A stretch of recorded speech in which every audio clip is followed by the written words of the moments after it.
Welcome to iDream. విశాఖపట్నంలో సంచలనం సృష్టించిన మౌనిక హత్య కేసు ప్రస్తుతం మనం మాట్లాడడానికి గాజువాక ఏసీపీ గారు శ్రీనివాస్ గారు ఉన్నారు. అసలు మౌనికారికి ఎందుకు చంపాల్సి వచ్చింది? చంపిన తర్వాత అతను లొంగిపోయాడా లేదా అరెస్ట్ చేశారా? అసలు ఇటువంటి సంఘటన విశాఖపట్నంలో కొత్త ఏమో కానీ హైదరాబాద్ లో గతంలోనే ఇటువంటి సంఘటన జరిగింది. ఆ సంఘటన తీసుకొని ఇతను ఏమైనా ఈ విధంగా చేశాడా? అసలు ఇతనికి అమ్మాయికి ఎందుకు చంపాల్సి వచ్చింది? చంపిన తర్వాత అంత దారుణంగా ఈ కట్ చేసి ఫ్రిడ్జ్ లోని అక్కడ పెట్టడం, తల తీసుకెళ్లి సింహాచలం పడేయడం, అసలు మనిషా లేదా అనే విషయం ఎందుకు చేశాడు సార్? ఇప్పుడు ఆయన కస్టడీలో ఉన్నాడు కాబట్టి ఏం మాట్లాడిన విషయాన్ని సౌత్ జోన్ ఏసీపీ గారు ఉన్నారు, ఆయన అడిగి తెలుసుకున్నాం. సార్ నమస్తే అండి. నమస్కారం. శ్రీనివాస్ గారు, ఆయన నేవీ ఆఫీసర్, ఈ అమ్మాయి ఏమో చక్కగా చదువుకునే ఉంది, బాగా పెళ్లి చేసుకున్నాడు, అంతా అయిపోయిన తర్వాత బ్రేకప్ అయిపోయిన తర్వాత కూడా పిలిపించి సరే బెదిరించడం వేరే కానీ చంపడం అన్న ఆలోచన ఏంటండి? చంపిన తర్వాత డెడ్ బాడీ ఈ విధంగా కట్ చేయడం, అసలు మైండ్ సెట్ ఏం కనిపిస్తుందండి? అతను అంతకీ అరెస్ట్ అయ్యాడా లేదా సరెండర్ అయ్యాడా? ఒకవేళ సరెండర్ గాని అనిపిస్తే అంటే ప్రీ ప్లాన్డ్ గానే చంపి సరెండర్ అవ్వాలనుకున్నాడండి. లేదండి, ఇప్పుడు మీరు అన్నట్టు ఇది చాలా దారుణమైన సంఘటన. ఈ హైదరాబాద్ పరిసర ప్రాంతాల్లో అంటే మీడియాలో కూడా చూసి ఉండొచ్చు వీళ్ళంతా కూడాను. కానీ ఈ విశాఖపట్నం ఏరియాలో ఇది మాత్రం సెన్సేషన్ క్రియేట్ చేసింది, ముఖ్యంగా ఆంధ్రప్రదేశ్లో. ఈవిడ మౌనిక అన్న అమ్మాయి unmarried. She's working in Punjab National Bank లో ఆఫీస్ సబార్డినేట్ గా పనిచేస్తా ఉంది. పార్ట్ టైమ్ గా ఈ మ్యారేజెస్ లో ఈ ఈవెంట్స్ జరుగుతాయి కదండి, ఆ ఈవెంట్స్ కూడా చేస్తా ఉంది. అయితే ఈవిడకి ఈ చిత్తాడ రవీంద్ర ముద్దాయికి 2021 నుంచి కూడాను వీళ్ళకి కాంటాక్ట్ ఉందండి, త్రూ డేటింగ్ యాప్ ద్వారా కాంటాక్ట్. డేటింగ్ యాప్ ద్వారా కాంటాక్ట్ లో ఉంది. అప్పటి నుంచి కూడా వీళ్ళు కాంటాక్ట్ లో ఉన్నారు, రిలేషన్షిప్ లో ఉన్నారు. అయితే ఇతనికి రవీంద్ర అన్న అతను ఇండియన్ నేవీలో 2015 నుంచి పనిచేస్తున్నాడండి. ఇప్పుడు అతను ఐఎన్ఎస్ డేగా విశాఖపట్నంలో ఇతను ఈ పిటి ఆఫీసర్ గా పనిచేస్తా ఉన్నాడు. అప్పటికి 19 నుంచి విశాఖపట్నం ఉన్నాడండి. అయితే ఇతను పెళ్లి 2024 పెళ్ళైనప్పటికి కూడాను అతను ఈ అమ్మాయి మౌనికతో రిలేషన్స్ కంటిన్యూ చేస్తూనే ఉన్నాడు. కాదండి, పెళ్లి ముందు ఎందుకు ఇద్దరి మధ్య గొడవ వచ్చింది? బ్రేకప్ ఎందుకు అయింది? అది ఇప్పుడు బ్రేకప్ అనేది లేదు, యాక్చువల్ గా కంటిన్యూగా అతను చెప్పిన స్టేట్మెంట్ ప్రకారంగా అతను కంటిన్యూటీ ఉంది, రిలేషన్షిప్ అనేది కంటిన్యూటీ ఉంది. మధ్యలో కొంచెం గ్యాప్ ఏంటంటే ఈవిడ పెళ్ళైన తర్వాత కొంత గ్యాప్ తీసుకున్నారు. తర్వాత రీసెంట్ గా ఈ ముద్దాయి రవీంద్ర వాళ్ళ వైఫ్ డెలివరీకి వెళ్ళిందండి, పుట్టింటికి వెళ్ళింది. కాదు కదా సార్, మౌనికకి ఎందుకు చేసుకోలేదు పెళ్ళి ఆయన? ఇతను చేసుకునే ఉద్దేశం ఉన్నట్టుగా లేదు, అమ్మాయిని పెళ్లి చేసుకునే ఉద్దేశం ఉన్నట్టుగా లేదు. ఇతనికి ఆల్రెడీ 2024లో పెళ్లి అయిపోయింది, పాప 4 నెలల పాప కూడా ఉంది ప్రజెంట్. అయితే పుట్టింటికి వెళ్ళింది, ఇతని వైఫ్ పుట్టింటికి వెళ్ళింది. ఈవిడ పుట్టింటికి వెళ్ళిపోవడంతో ఇతను డైరెక్ట్ గా ఇంటికే పిలిపించుకున్నాడు అతను ఫోన్ చేసి. అయితే వీళ్ళిద్దరి మధ్య డిస్ప్యూట్ ఇష్యూస్ ఎలా వచ్చినాయంటే, ఇతను చెప్పే వర్షం ఏంటంటే అండి, ఈ అమ్మాయికి దాదాపు 3.5 లక్షల రూపాయలు డబ్బులు ఇచ్చాడంట. అయినప్పటికీ కూడా ఈవిడ మళ్ళీ డిమాండ్ చేస్తా ఉంది, డబ్బుల కోసం హెరాస్ చేస్తా ఉంది. ఆ హెరాస్మెంట్ తట్టుకోలేక పెద్ద పెద్దగా అరిసింది మా ఇంటి దగ్గరికి వచ్చేసి. ఆ చుట్టుపక్కల వాళ్ళ ఆ అరుపులు వింటారన్న ఉద్దేశంతో ఆమె ముక్కు నోరు మూసి చంపేశానని చెప్పేసి అతను కన్ఫ్యూజ్ చేయడం జరిగింది. అయితే చంపిన తర్వాత ఈ మళ్ళీ నేరాన్ని కప్పిపుచ్చడానికి కోసంగా, దాన్ని మాయ చేయడం కోసంగా శవాన్ని అతను అప్పటికప్పుడు మరి కత్తిని ఆర్డర్ పెట్టండి, ఆన్లైన్లో ఆర్డర్ పెట్టుకొని కత్తి తెప్పించుకున్న తర్వాత దాన్ని 3 ముక్కలుగా చేయటం, 3 ముక్కలను వేరు వేరు ప్లేసులో పెట్టడం. ఒక కాళ్ళు భాగం సూట్ కేసులో పెట్టాడు, తర్వాత మొండి భాగం ఫ్రిడ్జ్లో పెట్టాడు. తల చేతులు 2 కూడా ఆల్రెడీ ఒక బ్యాగ్లో పెట్టుకొని ఇక్కడ నుంచి ఒక 15 కిలోమీటర్ల దూరం ఉంటుందంటే అడవివరం అని చెప్పేసి రోడ్డు, ఆ రోడ్డుకి తీసుకెళ్లి అడవి ప్రాంతంలో వాటిని పెట్రోల్తో బాన్ చేశాడు. తర్వాత నెక్స్ట్ మిగతా భాగాలు కూడా డిస్పోజ్ చేయాలన్న ఉద్దేశంతో మళ్ళీ ఇంటికి వచ్చాడు. ఇంటికి వచ్చేసి ఆ రక్త మరకలన్నీ కూడా కంప్లీట్గా వాష్ చేస్తున్నారు. వాష్ చేసేసి వీటిని డిస్పోజ్ చేయాలన్న ఉద్దేశం, ఎట్లా చేయాలో అర్థం కాక వాడి ఫ్రెండ్కి వరకు ఫోన్ చేశాడు. ఫోన్ చేస్తే, నువ్వు ఇలాంటి పనులు చేస్తే ఎక్కడే పట్టుబడతావు, చాలా ఇబ్బంది, నువ్వు పోలీసు సరెండర్ అయిపో అని చెప్పేసి ఆ ఫ్రెండ్ ఇచ్చిన సలహా మేరకు, ఇక్కడ వీడికి ఏమి అర్థం కాలేదు. అంటే గతంలో కూడా ఇతను నేరం చేసిన ఇది బాపత కాదు. ఈ విధిలేని పరిస్థితుల్లో అతను వచ్చి పోలీసు సరెండర్ అవ్వడం జరిగిందండి. సార్, పోలీసు సరెండర్ అయిన తర్వాత విషయం బయటకు వచ్చిందా లేదా ముందే వచ్చిందండి? పోలీసు సరెండర్ అయిన తర్వాత విషయం బయటకు వచ్చింది. సార్ ఈ మొత్తం ఆపరేషన్ అని అక్కడే ఉన్నాడా ఎవరైనా సహకరించారు ఆయనకి?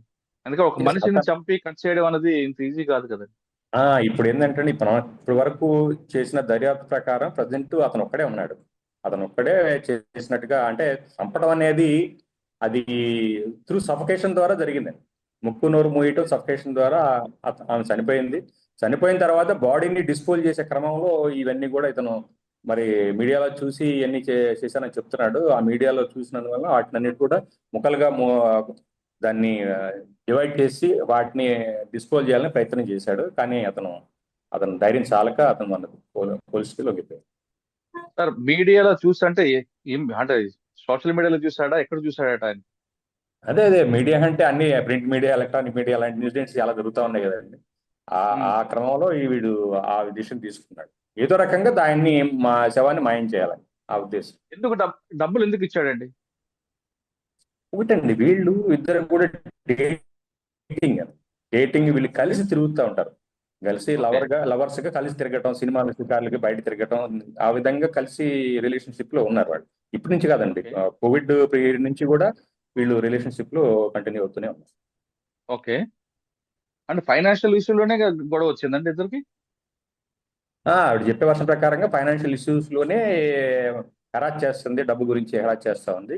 ఆ నువ్వు ఈ డబ్బులు ఇవ్వకపోతే నేను బ్లాక్మెయిల్ చేస్తాను, మీ ఆవిడకి నా ఈ ఫోటోలు, మన ఇద్దరం కలిసిన ఫోటోలు మీ ఆవిడకి పంపిస్తాను అని చెప్పేసి ఆ విధంగా బ్లాక్మెయిల్ చేసిందని చెప్పి చెప్తున్నాడు. అంటే ఇప్పటి వరకు చెప్పే వర్షం ప్రకారంగా ఈ రిలేషన్షిప్ అనేది ఈ ముద్దాయి రవీంద్ర భార్యకి కూడా తెలియదండి. అదేవిధంగా అమ్మాయి పేరెంట్స్ కూడా తెలియదు. మొన్న ఇప్పుడు రిపోర్ట్ ఇచ్చేదాకా కూడాను వాళ్ళ పేరెంట్స్ చెప్తా ఉంటే వాళ్ళు తెలుస్తా ఉంది. మరి ఈ అమ్మాయి రిలేషన్షిప్ గురించి తెలుసా, అమ్మాయి ఎక్కడికి పోతుందో తెలుసా అంటే, లేదు సార్ మాకు అసలు అమ్మాయి ఫలానా వాటితో రిలేషన్షిప్ లో ఉన్న విషయం కూడా మాకు తెలియదు. అమ్మాయి ఏం చెప్తా ఉంటదంటే, ఈ ఈవెంట్స్కి పోతాను, అక్కడికి పెళ్లి ఈవెంట్, అక్కడ మ్యారేజ్ ఉంది, ఇక్కడ మ్యారేజ్ ఉంది, దానికోసం పోతున్నా అని చెప్తుంది. కానీ ఇట్లా ఈ ఇదంతా రిలేషన్షిప్ అన్న విషయం ఈ తల్లిదండ్రుల నాలెడ్జ్ లో కూడా లేదు. సార్ ఇటువంటి కేసులు చాలా చూసుంటారు మీరు మీ సర్వీస్ లో. ఇప్పుడు ఎక్యూజ్డ్ చెప్తున్న స్టోరీ అంతా కుకింగ్ స్టోరీయా, రియల్ స్టోరీ అండి? అంటే అండి, ఇప్పుడు డబ్బులు గురించి డిమాండ్ చేస్తుంది అనేది ఎంతవరకు నిజం అనేది మనం అది సైంటిఫిక్ ఇన్వెస్టిగేషన్ చేస్తున్నాము. అకౌంట్స్ కూడా వెరిఫై చేస్తున్నాం. ఎట్లా చేశారు దాని గురించి ఇతని అకౌంట్స్, చనిపోయిన అమ్మాయి అకౌంట్స్ కూడా వెరిఫై చేస్తున్నాము. ఆ దిశగా కూడా ఇన్వెస్టిగేషన్ చేసి అది ఎంతవరకు నిజం అనేది కూడా మనం దర్యాప్తుకి వెళ్తాం. అంటే ఇంతవరకు ఇంకా ఎస్టాబ్లిష్ కాలేదంటారా ఇది? లేదు, అది నిన్ననే అది ఇన్సిడెంట్ జరిగింది. నిన్న ఇన్వెస్టిగేషన్ స్టార్ట్ చేశాము. ఇప్పుడు సార్ ప్రజెంట్ అవి ఆ దర్యాప్తు అనేది కొనసాగుతా ఉంది. ఇంకా కొన్ని విషయాలు కూడా బయట. అసలు అంటే కొత్త విషయాలు బయటకు వచ్చే అవకాశం ఉందంటారు ఇందులో? ఎస్ తప్పనిసరిగా. ఇప్పుడు మరి ఈ వీళ్ళ కాల్ డేటా కూడా చూస్తున్నామండి. కాల్ డేటా ఇవి ఇరువురి కాల్ డేటా కూడా చూస్తా ఉన్నాం. అదే విధంగా సీసీ కెమెరాలు కూడా అవి ఫుటేజెస్ కూడా పరిశీలిస్తా ఉన్నాం. తర్వాత ఈ వీళ్ళ యొక్క ఈ అకౌంట్స్, బ్యాంక్ అకౌంట్స్ కూడా వెరిఫై చేస్తాం. ఎంతవరకు మరి అకౌంట్స్ ఇతని నుంచి వెళ్ళినాయా లేదా అని చెప్పే వర్షం కరెక్టా కాదన్న విషయంలో కూడా మనం వెరిఫై చేయాలి. సార్ ఈ మొత్తం ఈ చేసిన దీంట్లో ఆయన ఒక్కటి రోలే ఉందనుకుంటున్నారా? మీకున్న అనుభవం ప్రకారం ఇంకా చాలా మంది ఇన్వాల్వ్ అయి ఉండొచ్చు అనుకుంటున్నారా? 99% ఒక్కడికే ఉందని అనుకుంటాం. ఎందుకంటే ఇది ఇంట్లో జరిగిందండి. చుట్టుపక్కల అన్ని కూడాను రెసిడెన్షియల్ హౌసెస్, రెసిడెన్షియల్ ఫ్లాట్స్ ఉన్నాయి.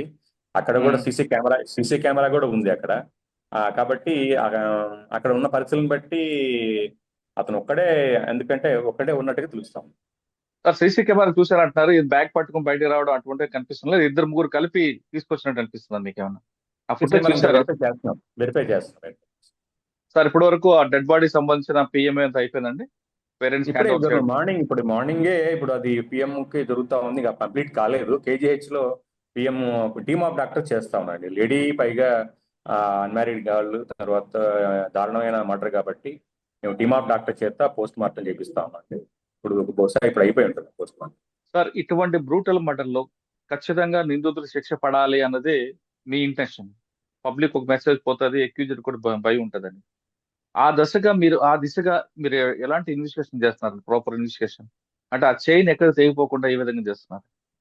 ఎస్ వీళ్ళు పరిచయం ఎక్కడి నుంచి పరిచయం స్టార్ట్ అయింది, అక్కడి నుండి మొదలుకొని వీళ్ళ రిలేషన్షిప్ ఏ విధంగా కంటిన్యూ అయింది, తర్వాత వీళ్ళిద్దరి మధ్య ట్రాన్సాక్షన్స్ ఏంటి, కాల్ డేటా ఏంటి, తర్వాత ఎక్కడెక్కడ తిరిగారు, అదే విధంగా వీళ్ళు రిలేషన్షిప్ అనేది ఎస్టాబ్లిష్ చేయడం కోసంగా అన్ని సైంటిఫిక్ ఇన్వెస్టిగేషన్ చేయడం జరుగుతూ ఉంది. టెక్నికల్ ఎవిడెన్స్ కూడా గ్యాదర్ చేయడం జరుగుతుంది. అదేవిధంగా ఈ బ్యాంక్ అకౌంట్స్ కూడా వెరిఫై చేయడం జరుగుతూ ఉంది. తర్వాత ఈ ఏదైతే ఈ క్లూస్ టీమ్స్, ఎఫ్ఎస్ఎల్ టీమ్స్ కూడా ఇక్కడికి రావడం జరిగింది. వాళ్ళంతా కూడా ఈ క్లూస్ కూడా గ్యాదర్ చేసి అక్కడ ఏవేవి ఉన్నాయో వాడు వాడిన కత్తి ఉందండి, ఆన్లైన్ లో బుక్ చేసిన కత్తి కూడా సీజ్ చేయడం జరిగింది. అదేవిధంగా బ్లడ్ స్టైన్స్ ఏదైతే వాష్ చేశాడో ఆ ఏరియాను కూడా స్వాబ్స్ తీసుకోవడం జరిగింది.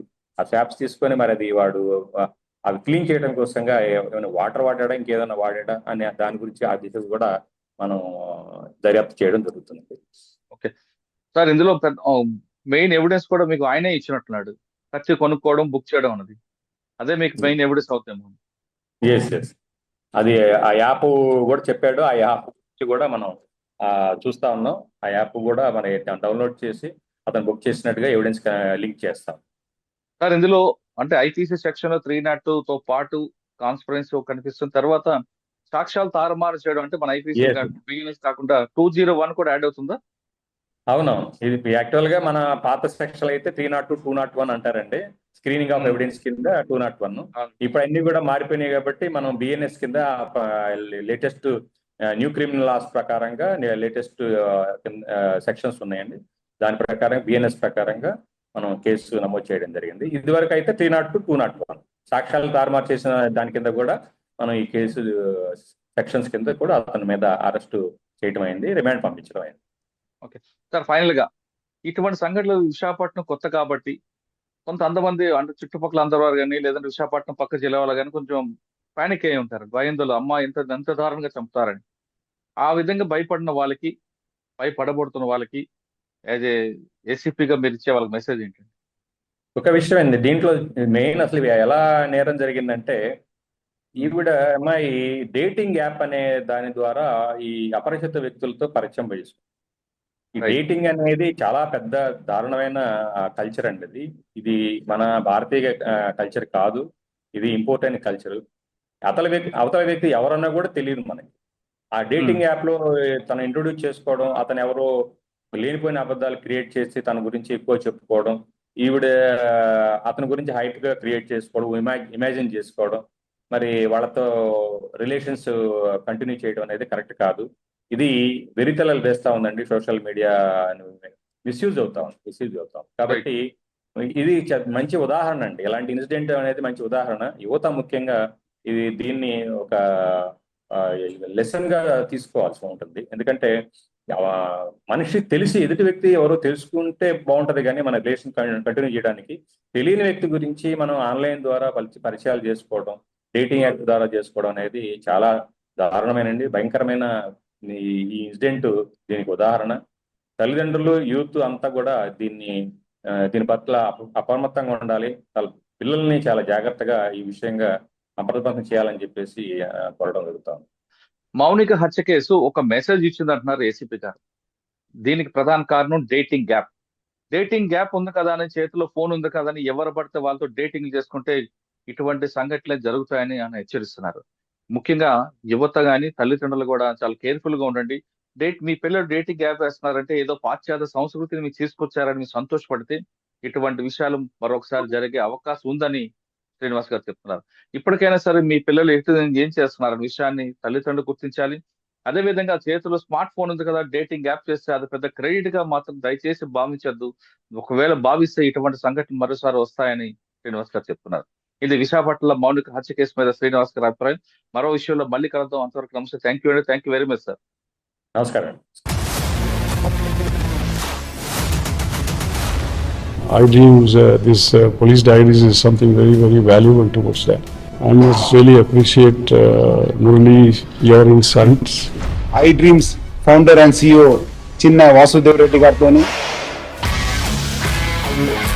Muralidhar crime stories చాలా ఫేమస్ అయిపోయినాయి.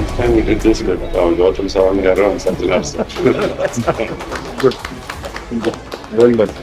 I congratulate him for doing so well, and I congratulate him, his boss also. So well.